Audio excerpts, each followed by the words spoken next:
We have Nathan from Faxon. Faxon, but Bob and Barry Faxon, or still Bob Faxon was, anybody knows Bob Faxon. Faxon. That's right, folks. The Faxon pronunciation mystery is over. I no longer have to force myself to pronounce it Faxon. It's Faxon. Mr. Smarty Pants, barrel guy from Faxon, has set me straight. So thank you to the viewer who pointed me towards that live stream they had done with Brownells that got me straightened out. Because I was listening to the wrong people as far as pronunciation guidance. We are talking about my 18-inch Faxon Match Series heavy fluted barrel today in 6.5 Grendel. The last video, we tried out some stuff. We shot some pretty good groups with the barrel. So at this point, I feel confident that the barrel is capable of some excellent accuracy. However, I'm still freaked out about this point of impact shift that we've observed and looked at a little bit. This is a target we shot with some 123 grain Lapua Cinars. This group was without the suppressor, this group was with the suppressor, and this group was with the suppressor plus my magneto speed chronograph. And you can see this dramatic downward point of impact shift whenever we put the suppressor on there. And then just a little bit more downward when we put the chronograph on there. This was another group I shot without the suppressor. So pretty dramatic point of impact shift with the suppressor. This is a little bit confusing, but we had also shot a couple groups with the 123 grain Match King. We took the suppressor off and 3 of them hit the paper, a couple were off the paper, but we saw the shift upward with that guy. And with the 123 grain ELD, this was with the suppressor, and then up here on top of this other group was the second group we shot. This is really what's freaking me out the most. I don't mind the shift of impact, but the change in accuracy has just shown to be somewhat dramatic here. The 123 grain Cinar, we went from 2.2 and 1.5 inch groups down to 0.8 inch groups. It wasn't quite as dramatic with the 123 ELD. We went from a 1 inch group to a 7.753 inch group. And over here, because of the ones that were off the paper, we weren't really able to tell for sure, but it seems like the suppressor was tightening up the groups, and that's what I just didn't like to see. So in today's video, I want to investigate this situation even more. Before we get into any, serious load development with this guy, I want to know a little bit better what's going on there. So here are the steps I've taken so far. I tore the gun completely apart. I took the scope off, or the base off. I took the handguard off, and I pulled the barrel out. I wanted to make sure I hadn't over-torqued it or done something weird with my barrel install. So I tore it all apart and put it all back together. Now, the Midwest Industries rail I'm using on this gun does use a barrel nut that needs timed to fit the gas tube through. So I tried to be careful, torque it as little as possible while still getting the timing correct. It ended up being 53 foot-pounds. So the barrel nut is on there at 53 foot-pounds. I put it on there, took it off, put it on there, took it off. You know how that goes, how you're supposed to do. So as far as I know, my barrel install is 100% best practices. A little bit of grease on the shoulder of the barrel, the barrel extension. So yeah, it's in there as well as I know how to do this. So for today's test, I want to test out 5 different scenarios. Like back to this target, all we shot it without the suppressor, but it did have the Silencer Co. brake on there. So it was with a brake, with a suppressor, and with a suppressor and the chronograph. Today I want to add in a couple of additional scenarios. What I want to shoot is completely naked barrel with no muzzle device. And we're going from least amount of crap on the barrel to the most amount of crap on the barrel. So group number 1, completely naked barrel. Group number 2 is with the muzzle brake. Group number 3, the muzzle brake comes off, and I want to use the direct thread adapter for my Silencer Co. Omega suppressor. So suppressor screwed straight onto the barrel. That's group number 3. Group number 4, the brake goes back on, the quick change adapter for the suppressor goes on, and that represents the heaviest suppressor setup. Brake plus adapter plus suppressor. And then for the 5th group, I want to add in the magneto speed chronograph. So we're just progressively piling more crap onto the barrel, and I want to see how it acts as far as point of impact shift across those 5 scenarios. Now for ammunition for this test, I think I mentioned in the last video, I've got quite a few of these 123 grain Hornady AMAX bullets left over. They don't sell these anymore.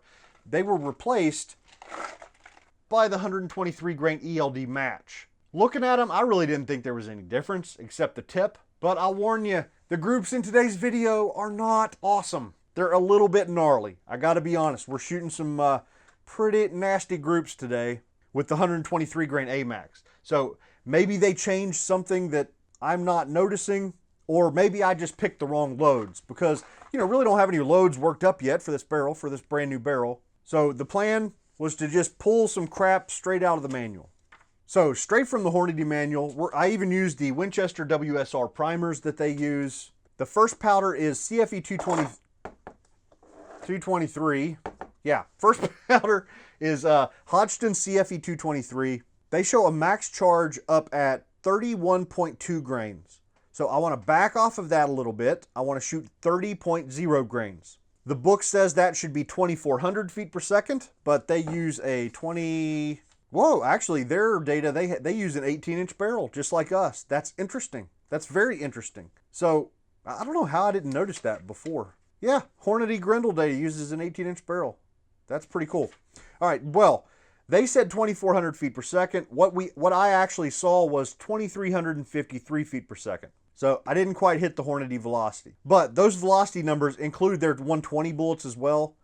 Like, you know, they group their bullets into pretty big groups in their manual. So all the 120s and 123s. So with a 120 grain bullet, we would probably pick up that remaining 50 feet per second, I would imagine. But yeah, 30 grains of CFE 223. I used an overall length of 2.245, which is exactly what they have in their book as well. The second powder for today is Alliant Reloader 15. They show a max charge of 29.0 grains, and I want to shoot 28.0 grains. They show that as being a 2,300 feet per second load. What I actually see is 2242. So once again, lagging behind around 50 feet per second from what they say. Shooting the same overall length of 2.245. So I loaded up 25 of each of those loads. We've got 5 barrel configuration scenarios. We've got 25 rounds, so 5 shot groups. What we'll do is we'll take these guys one at a time. So I'll send you out to the range. The range time on this one's going to be pretty short. I chopped it up pretty short. So first up is the 25 rounds with CFE 223. And if you watch the barrel, you'll see it go through all of the different muzzle device configurations.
All right, I warned you, these groups were ugly.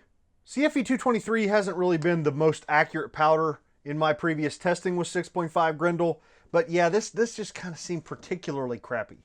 But today's not about group size. Well, it's kind of about, it's about relative group size with its peers, but it's not necessarily about overall group size. You get what I'm saying. We did see So naked barrel was our highest group, and then adding the brake brought it down just a little bit, maybe a ½ inch. And then as soon as the suppressor goes on, we're down here. It's almost exactly what we observed before, about a 5-inch drop. Our best group was with the suppressor with the direct thread adapter. That's another reason I wanted to do this test. I've never really shot the direct thread adapter very much. I pulled it out recently for my 6.5 Creedmoor because I didn't really want to put a flash hider or a muzzle brake on that guy. So I've always wondered how much difference there would be in point of impact between the direct thread and the adapter. And at least here, you know, our group shifted upward about 1 inch. But as far as left or right, it didn't seem to move much. And really, there's not much left to right movement here to speak of. Maybe that naked barrel is a little bit farther left than the others, but if so, it's not much.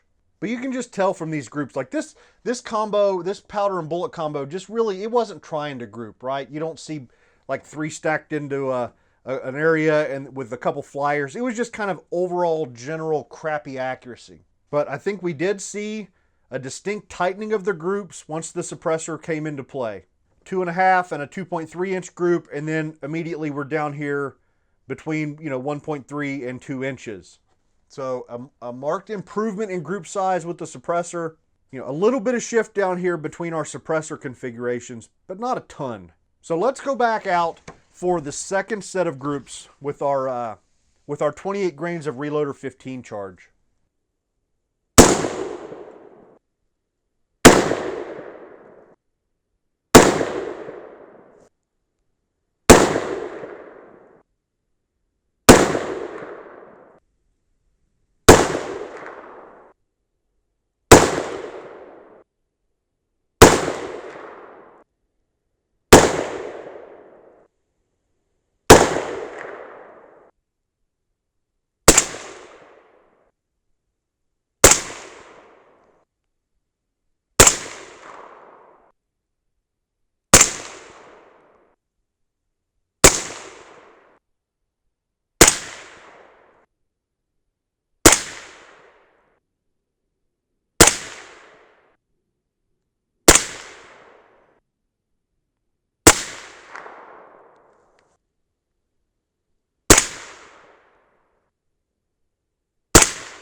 All right, so this is overall much more acceptable accuracy. Our groups were between 1 inch and 1.7 inches, and I found it very weird that there are some distinct differences between this target and the last target. This is probably going to be super confusing, but let's see if we can do this. If I can get them lined up just about right. With our CFE 223, naked barrel was a little bit higher than the braked barrel. With Reloader 15, the naked barrel was a little bit lower than the braked barrel. So mixed results there.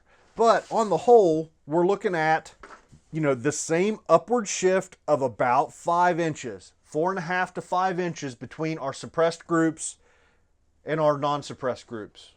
And once again, we saw a distinct difference between our groups. Let's see, now it's CFE 223 on the top, Reloader 15 on the bottom.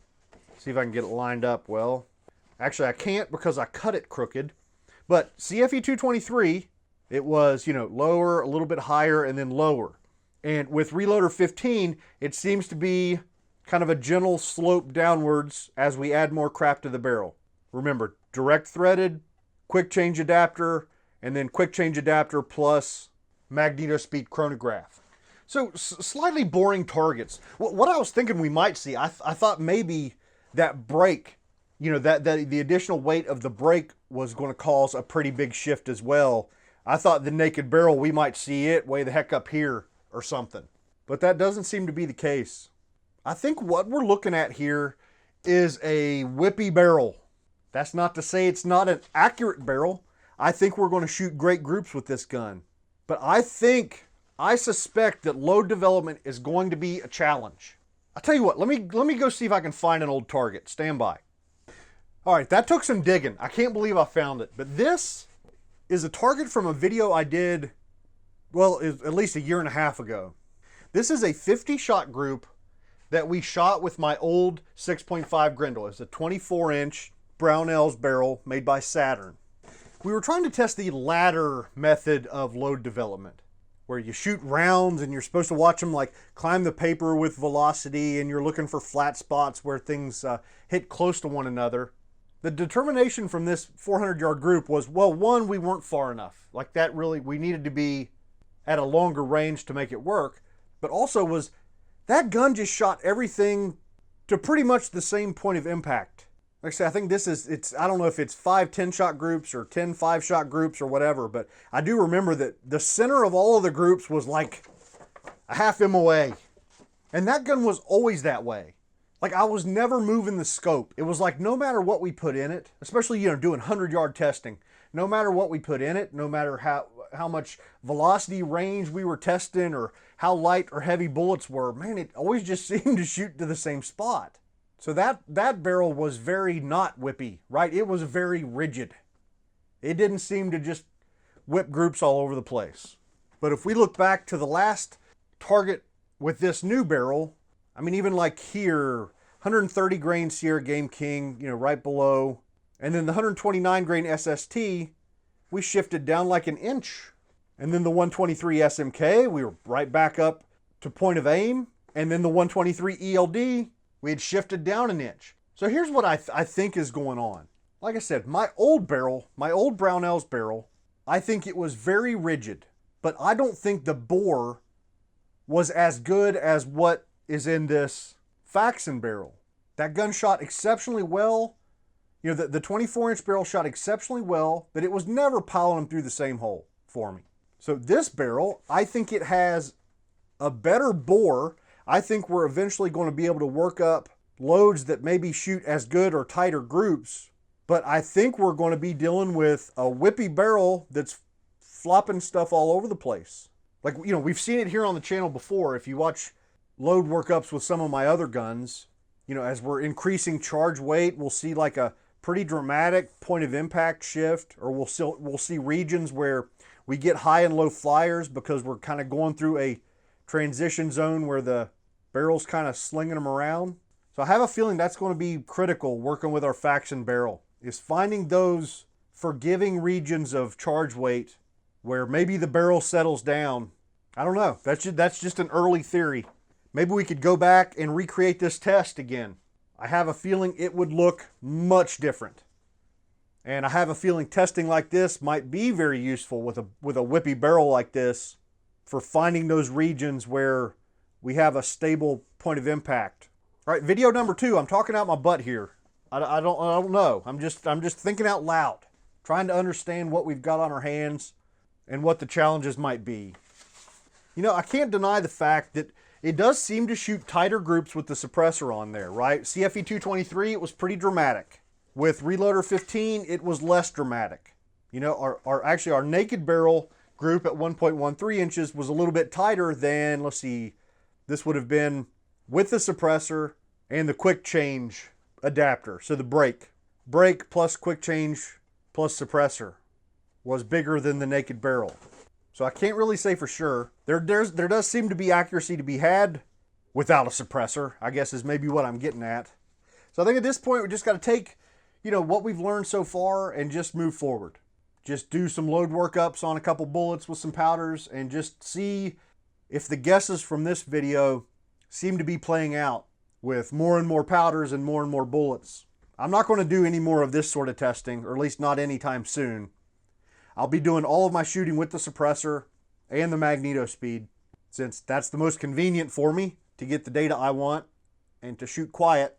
And it certainly doesn't seem to be hurting anything, having the magneto speed chronograph on there. So I think that's how we're going to move forward. So this video was maybe a little bit redundant, but I just didn't quite feel comfortable, didn't feel like I really had a good picture of what was going on, and wanted to try and clarify things. Somebody had mentioned in the comment section of the last video getting one of those limb saver vibration dampeners. That might be something, to try out in a future video, just to see if it would make any difference. I don't know. Or do they make adjustable compensators or brakes for ARs? I bet they do. Yeah, it looks like several on the market. That, you know, most of them look like they're for 5.56, so you don't want to go grabbing a 5.56 brake for a 6.5 Grendel, but maybe somebody out there makes a bigger one. I don't know. This might be just the sort of barrel for that sort of thing. Yeah, any of you guys that have Faxon barrels, whether it's the 18-inch heavy fluted Match Series barrel like I've got, or whether it's the gunner profile, or even their 5.56 stuff, their pencil profiles and stuff, these thin profile lightweight barrels seem to be their thing. So I'd be interested to hear what you guys are experiencing as far as point of impact shift with muzzle devices. So I've reached the point where I just ramble. There will be another video. I'm ready to test some bullets now. The next video will probably be either the 135 Burger or the 130 Sierra Game King. Those guys shot really well in our previous video, so I'm interested to see how they do. So, all right, folks, if you want to help support my channel, you can come to patreon.com/reloading. You can also use my affiliate links down in the description. If you're going shopping, clicking on one of those guys helps out a bunch. They give me a couple pennies on the dollar for the referral. So I'll see you guys next time.